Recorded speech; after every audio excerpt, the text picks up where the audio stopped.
প্রকৃত প্রতিভা কখনোই প্রতিবন্ধকতায় আটকে থাকে না। প্রতিভার বিকাশ যাবতীয় প্রতিবন্ধকতাকে অতিক্রম করে নিজের রাস্তা নিজেই খুঁজে বের করে।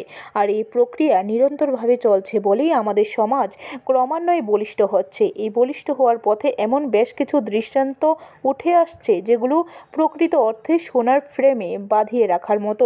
এমনই এক দৃষ্টান্ত খোয়াই জেলার তেলিয়ামুড়া মহকুমার অন্তর্গত তেলিয়ামুড়া শহর থেকে অল্প কিছুটা দূরত্বের ব্রহ্মছড়ার এই এলাকার রাজদীপ চৌধুরী বর্তমানে তেলিয়ামুড়া ইংরেজি মাধ্যম দ্বাদশ শ্রেণী বিদ্যালয়ে সপ্তম শ্রেণীর ছাত্র। ছোটবেলা থেকে রাজদীপ কিবোর্ড বাদক, পেশায় বাইক মেকানিক্স। রাজদীপের বাবা আর্থিক প্রতিবন্ধকতার জন্য ছেলেকে কিবোর্ডের তালিম ততটা নেওয়া ব্যবস্থা করতে পারেনি, কিন্তু রাজদীপ নিজ থেকে কিবোর্ড বাজাতে বাজাতে ইতিমধ্যে তেলিয়ামুড়া সহ গোটা রাজ্যে নিজের একটা আলাদা পরিচিতি করে নিয়েছে। ইতিমধ্যে রাজদীপ সপ্তম শ্রেণীর ছাত্র হলেও গোটা তেলিয়ামুড়া সহ রাজ্য জুড়ে একজন কিবোর্ড বাদক হিসেবে প্রতিষ্ঠিত হয়েছে বলা যায়। তবে রয়েছে বেশ কিছু প্রতিবন্ধকতা। গোটা বিষয় নিয়ে সংবাদ মাধ্যমকে দেওয়া এক সাক্ষাৎকারে রাজদীপ এবং তার বাবা কথা বলার সময় দাবি করেছে রাজদীপ আরও এগিয়ে যাক, এটাই তাদের প্রত্যাশা। তবে আগামী দিনে যাতে করে রাজ্য সরকার তথা রাজ্যের মুখ্যমন্ত্রী রাজদীপের বিকাশে এগিয়ে আসে সেই আহ্বান বারবার করেছেন তারা।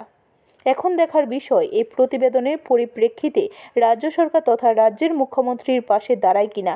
তবে এটা ঘটনা যদি বর্তমান রাজ্য সরকার এবং মুখ্যমন্ত্রী রাজদীপের মতো প্রতিভাকে তুলে ধরার ক্ষেত্রে গুরুত্বপূর্ণ ভূমিকা পালন করে, তাহলে এটা নিশ্চিতভাবে বিশেষ উদ্যোগ হিসেবে বিবেচিত হবে।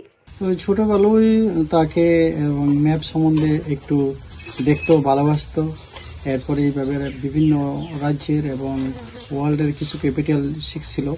হ্যাঁ, তার থেকে আমরা তার নামটা রেখেছে গুগল শিশু রাজদীপ। এবং ছোটবেলায় কয়েকজন তাকে পিয়ানো সম্বন্ধে একটু দেখাচ্ছিল এবং শিক্ষা প্রশিক্ষণ দিছিল এবং ছোটবেলা থেকে সে কিবোর্ড বাজিয়ে গান করত।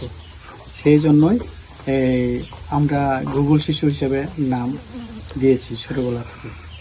ব্যুরো রিপোর্ট, খবর ত্রিপুরা।